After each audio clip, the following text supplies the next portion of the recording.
They say the night is for rest, for dreams, for healing. But what happens when your night feels like it's cut in half? The house is still, the room is dark. You glance at the clock, it's 3:07 a.m. again, and for the fifth night in a row, you're awake. Not just tossing and turning, but wide-eyed, alert. As if your body hit a silent alarm. No noise, no nightmare. Just a sudden wake-up, and the sinking thought, why can't I sleep through the night anymore? Maybe you've told yourself it's just age, or maybe you've brushed it off as an overactive bladder or too much tea. But what if this is more than inconvenience? What if these early morning wake-ups are messages from your body, quietly calling out for help? Let me tell you something I learned from 68-year-old Linda from Birmingham, a retired nurse, mother of 3, and someone who had always believed in natural wellness. She came to me one afternoon with tired eyes and a quiet frustration in her voice. "I don't feel like I'm aging," she said. "I feel like I'm unraveling. Every morning at 3, I'm staring at my ceiling like it's trying to tell me something." And maybe it was, because Linda, like millions of seniors, wasn't just experiencing insomnia, she was experiencing a disruption, a hidden signal, an understanding. So why do so many seniors wake up around 3 a.m.? Let's look at the first reason: cortisol. You've probably heard of it, the stress hormone. It's what floods your system when you're worried, overwhelmed, or emotionally exhausted. But what you may not know is that cortisol isn't just about stress. It's also about timing. In a healthy body, cortisol levels rise gently before sunrise to help you wake up, but for seniors, the rhythm is different. The adrenal system becomes more sensitive with age, and the curve that once woke you gently at 7 a.m. now spikes erratically around 3 a.m. Imagine your body mistaking that spike for morning. Your heart rate climbs, your brain lights up. You don't even need a nightmare. Your biology is what's waking you. That's what happened to Linda. Her doctor ran tests and confirmed what she suspected. Her cortisol rhythm was off. Years of low-grade emotional stress, grief after retirement, and even subtle anxiety about her health had rewired her internal clock. The solution? She didn't take a sleeping pill. Instead, she created what she called a sleep wind down. At 9:30 p.m. every night, turned off screens, and enrolled in a gratitude journal. She added a magnesium glycinate supplement before bed and listened to soft music, something her grandmother used to hum when she was little. Within 3 weeks, she was sleeping until sunrise. Not perfectly, but deeply. The cortisol spike didn't vanish, but it softened. Her body began to trust her routine again. Now maybe you're thinking, that's nice, but my sleep problems feel different. And you'd be right to think that, because there isn't just one cause for 3 a.m. wake-ups. So let me share the second one that many doctors overlook: blood sugar crashes. Here's how it works. If you eat dinner at 5 or 6 p.m. and then go to bed around 10, your body may begin to run out of glucose, your brain's primary fuel, around 2 a.m. When that fuel dips too low, your body doesn't shut down. It panics, and it sends adrenaline into your bloodstream to keep your brain alert. The result? You wake up suddenly, clearly, and often with a racing heart or slight tremble, thinking something is wrong when really your brain is just hungry. This happened to Martin, a retired postal worker from Ohio, age 75. Martin had type 2 diabetes but kept it well managed. Still, despite his best efforts, he would wake up at 3:11 a.m. without fail, sometimes sweaty, sometimes confused. His daughter, a nurse, suggested a small experiment. Eat a protein-rich snack with a bit of healthy fat, 30 minutes before bed. Nothing heavy, just a slice of whole grain toast with almond butter. Martin was skeptical, but tried it. And within 10 nights, his sleep window extended. His glucose levels became more stable overnight. And here's what shocked him most. He began dreaming again, something he hadn't experienced in years. He said, "I didn't just sleep. I felt like I was living a second life in my dream." That's the magic of proper blood sugar balance, especially for seniors. And it's one of the most underappreciated aspects of senior health. Because when your body wakes up at 3 a.m., it's not always the noise outside that's calling you. It's the silence inside. The silence of an empty fuel tank. And this is where elderly wisdom becomes our guide. For generations, elders didn't snack mindlessly. They ate with purpose. A warm bowl of oats before bed, a few almonds, a spoon of honey in warm milk. Not out of luxury, but survival. But there's something else, something deeper, and I want to open this loop now, because we'll circle back to it later. What if your 3 a.m. wake-up call isn't about biology at all? What if it's psychological? What if your mind, not your body, is what's waking you? We'll talk about that. About grief, about loneliness, about how the brain processes unresolved thoughts at night. But for now, I want you to understand this. Waking at 3 a.m. doesn't mean your health is failing. It means your body is asking for precision. And that's exactly what life lessons from the elderly have always taught us. That peace doesn't arrive randomly. It's created, it's built. Night after night, ritual after ritual. So here's what I want you to do tonight. If you've been waking up in the dark and feeling alone in it, try this. At 9 p.m., make a warm drink, something calming like chamomile or golden milk. Turn off your TV and your phone. Write down 3 things you're grateful for. Even if it's something small, like the way your window glows with moonlight. And before bed, try a small snack. Half a banana with a spoon of peanut butter, or a few walnuts and a slice of apple. These aren't just hacks. These are reminders to your body, I'm here, I'm listening, I care. Because waking at 3 a.m. isn't a curse, it's a clue. A breadcrumb your body leaves behind to help you trace your way back to balance. And with the right changes, even gentle ones, you can reclaim your rest, your energy, and your clarity. Next, we're going to look at 2 more hidden causes that hardly anyone talks about. Hormonal imbalances and emotional patterns that get stored in the nervous system, especially as we get older, past 60. I'll share a story of Margaret, a 74-year-old woman from Ireland, who used lavender oil, a breathing technique, and a very simple bathroom routine to sleep through the night for the first time in 8 years. It's a story of resilience, of motivation, and of the quiet kind of inspiration that only someone who has lived can give. You don't want to miss it. Before we wrap things up, I want to ask you something personal. Where are you tuning in from? Are you tuning in from the US, the UK, Canada, maybe somewhere peaceful like Denmark, or vibrant like Mexico? Drop it in the comments. I'd love to know, because this isn't just a channel, it's a community. Here on Elderly Reflections, we believe in honoring the voices of those who came before us. We believe that every wrinkle holds a story, every restless night holds a lesson, and every senior deserves not just more sleep, but deeper, more meaningful rest. So if this message resonated with you, if you felt like this video put into words what you couldn't explain, then give it a like, subscribe to the channel, and tap that bell so you never miss another moment of elderly wisdom, inspiration, and life-changing quotes from those who have earned every word. Your health journey matters, your story matters, and your nights, they deserve peace. We left off with a question that still lingers like the quiet ticking of a clock. In the middle of the night, what if waking up at 3 a.m. isn't just physical? What if it's emotional, hormonal? What if your body isn't just malfunctioning, but remembering? And tonight we're going to explore 2 more hidden reasons why so many seniors find themselves wide awake before the sun rises. These aren't the explanations you hear in casual conversations or rushed doctor visits. No, these are deeper. These are the truths that emerge only after listening to the stories of those who've lived, endured, and observed the patterns inside themselves. This is where elderly wisdom shows up not as advice, but as lived evidence. Let's begin with a culprit that hides in plain sight. Your hormones after 60, our endocrine system doesn't just slow down, it rewrites the rules. For women, this means a dramatic drop in estrogen and progesterone. For men, it's testosterone and growth hormone. But here's what no one tells you. Those hormones aren't just about reproduction or muscle mass. They regulate sleep cycles. They influence melatonin production. They affect mood stability. And when those levels shift, your brain may no longer recognize nighttime as rest time. It confuses alertness with anxiety. It sends the wrong signals. And you wake up startled and wide-eyed for no clear reason. Let me introduce you to Margaret, a retired librarian from Cork, Ireland. She was the kind of woman who kept her mind sharp with puzzles and could quote poetry from memory. But at 74, she began waking up at exactly 3:28 a.m. every night. Not anxious, not frightened, just awake, like someone had tapped her on the shoulder. She tried melatonin, she tried journaling. Nothing worked until one day her granddaughter gifted her a small bottle of lavender essential oil and a worn book on breathwork techniques from an old monastery. Margaret was skeptical, but one night, just to humor her granddaughter, she applied a dab of lavender oil to her wrists and neck, turned off all lights by 9 p.m., and practiced a simple breathing pattern. Inhale for 4 seconds, hold for 7, exhale for 8.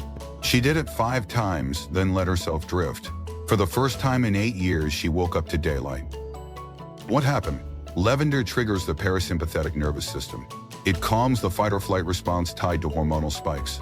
In that breathing pattern, it resets the vagus nerve, the very same nerve that runs from your brain to your heart, lungs, and gut. This isn't magic, this is biology. Elderly reflections like Margaret's remind us. What's ancient isn't outdated, it's foundational. Now let's go deeper. Reason number 4 is one most people never suspect. But once they hear it, it makes everything click. It's the nighttime bladder, but not in the way you might think.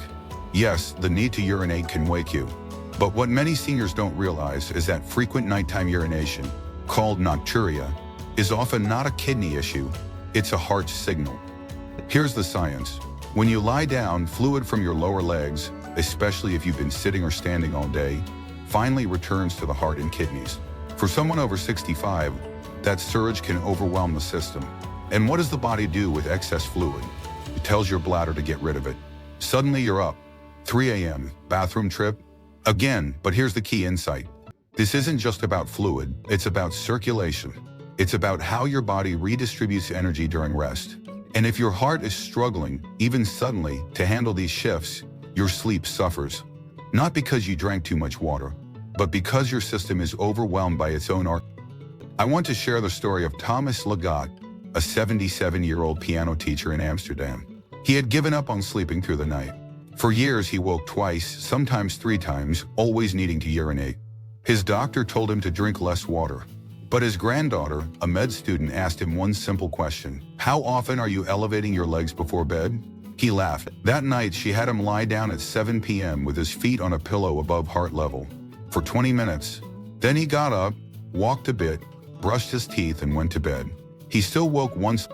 That small shift helped his body move fluidly before the most sensitive part of the sleep cycle. And more than that, it gave him control again. That's the theme here, isn't it? Control, dignity, intention. When you wake at 3 a.m., it can feel like your body has betrayed you. But in truth, it's speaking to you, softly, urgently, hoping you'll learn the language of healing. And if we listen closely, we begin to see a pattern. Every story, from Margaret to Thomas, has something in common. They didn't just treat their wake-ups. They translated them. They didn't ignore the signal. They honored it. That's what elderly reflections teach us, not just solutions, but meaning. That our suffering often contains wisdom. That our discomfort is sometimes just the beginning of transformation. Now I want you to think about your own nights. What happens before you fall asleep? Are your evenings quiet or rushed? Do you spend them in gratitude or in worry? Because as we'll talk about soon, your 3 a.m. wake-up might not be caused by hormones. It might not be circulatory. It might be emotional, unprocessed grief, hidden loneliness, the quiet ache of memories that return in the dark. We'll talk about that soon, and I'll introduce you to George, an 82-year-old widower from Vermont, who transformed his sleepless grief into a nighttime ritual so powerful, it brought clarity back to his mornings and strength back to his spirit. But before we wrap up, I've got a quick favor to ask. Leave a comment. Tell me where you're watching from. Are you in New York? London? Portugal? Share your city, because we are not just building a channel. We are building a global circle of elders who believe in motivation, in inspiration, and in sharing the life lessons from the elderly, one evening at a time. And if you haven't yet, please like this video, subscribe, and hit that little bell so you never miss another message like this. Because senior health isn't just about labs or prescriptions. It's about listening to your body, to your story, to one another. This is Elderly Reflections, and this is your space to heal even at 3 a.m. There's a moment in every long night where silence turns into something heavier, where darkness doesn't just fill the room, it presses into the chest. Maybe you've felt it, that strange hour, around 3 a.m., when the world outside is still but your mind refuses to rest. You're not worried about the dishes or the bills or even tomorrow's tasks. No, it's deeper than that. It's the past. It's the people you miss. It's the questions that never got answers. If you've ever woken up in the early hours with no reason at all, no thirst, no pain, no urge to use the restroom, but a feeling you couldn't explain, you're not alone. And this perhaps is the most overlooked cause of 3 a.m. wake-ups. Emotional residue, quiet grief, stored memories, the echoes of what you've lived through. Now I know this may sound abstract, but the truth is the body remembers what the mind tries to forget. And when we slow down, especially later in life, there's less noise to distract us. At night, everything surfaces. This is why so many seniors report dreams of lost spouses, long-gone friends, or childhood homes they haven't seen in decades. It's not coincidence, it's memory. And sometimes that memory doesn't seep. Let me tell you about George. He's 82, a retired dentist from Vermont. Sharp, warm, and as he described himself, not ready to be useless. George lost his wife Clara 3 winters ago. She passed in her sleep right beside him during a blizzard. They had been married for 53 years, and after her funeral, George stopped sleeping through the night. He said it started slowly, waking once or twice, but soon it became routine. Every morning at 3:16, he would wake up and just feel. Not cry, not think, just feel. A sense of absence. Like the universe had gone slightly off-center. He tried everything. Sleep aids, therapy, even meditation apps his grandson downloaded for him. Nothing stuck. Until one day he decided not to resist the wake-up. He didn't try to suppress it or fix it. He accepted it. And he created what he called a night tray. At 8:30 every night, he would prepare it, a cup of golden turmeric milk, a folded napkin, and a small photo of Clara, propped up next to his journal. At 3 a.m. when he inevitably woke up, he'd light a single candle, sip the warm drink, and write one memory of her. Just one. Then he'd whisper her name, blow out the candle, and go back to bed. Within 2 months, George's sleep transformed. Not because the pain vanished, but because the pain had been given ritual, structure, space to exist. And here's the best thing. When George stopped running from the emotion and started honoring it, he began dreaming again. Not nightmares. Dreams of Clara, of their garden, of the piano she used to play. It was as if his body, once heard, finally allowed him to rest. This is what elderly reflections are about. Not just stories of others, but stories that awaken something in us. George taught me something I'll never forget. Healing doesn't always look like sleep. Sometimes it looks like stillness, like sitting with yourself in the dark and saying, "You matter, even now." So if you've been waking up at 3 a.m. and everything else seems normal, no hunger, no bladder pressure, no anxiety, ask yourself this: what am I holding that I haven't grieved? What silence am I avoiding during the day that comes to visit me at night? This isn't weakness. This is what it means to be human. And after 60, after 70, after 80, you don't just carry years, you carry layers. And some of them are too deep to speak in daylight. That's why the night calls them forward. Now I want to give you a practice, something gentle. If this message resonates with you, give this a try tonight. Before bed, light a candle and sit in silence for 2 minutes. Don't try to control your thoughts, just listen. And if anything rises, a name, a face, a feeling, write it down, 1 sentence. That's it. You don't need to analyze it, you just need to witness it. That alone can begin the healing process. And maybe, just maybe, your body will say thank you and let you rest a little deeper. Let's zoom out now. We've covered 5 powerful reasons seniors wake up at 3 a.m. Cortisol spikes from stress, blood sugar crashes from empty tanks, hormonal shifts that scramble the sleep-wake signal, circulation and fluid imbalances that strain the heart, and finally, emotional echoes, the unprocessed grief that finds us in silence. You may relate to one, you may relate to all 5, but whichever it is, I hope you understand this. Your body is not betraying you. It's communicating with you, and it wants you well. So how do we respond? Not with frustration, not with shame, but with action. Small, sacred action. Maybe tonight you begin a new habit, a warm drink, a slower routine, or a short walk after dinner. Maybe you elevate your legs. Maybe you eat a spoon of nut butter before bed. Maybe you forgive someone, including yourself. Maybe you light a candle and remember someone who's shaped your life. These aren't random trips. These are rituals. They remind your brain, your body, your soul. I'm safe. I'm steady. I'm still here. And here's the real truth. Seniors who sleep better aren't just more rested.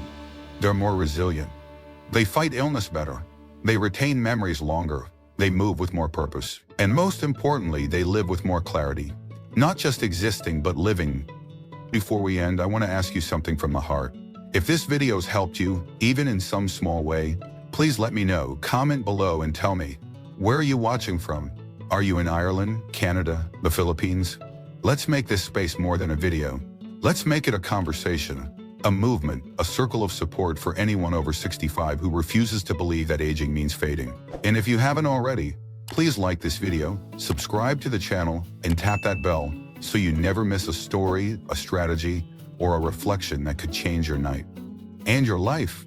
This is Elderly Reflections, where we believe that senior health is about more than medication. It's about motivation, inspiration, and learning from those who've earned their wisdom. Every wrinkle is a badge, every scar is a story. And every 3 a.m. wake up, it's not the end of the night, it's the beginning of something new. Here's to deeper rest, to brighter mornings, and to the kind of healing that begins in silence.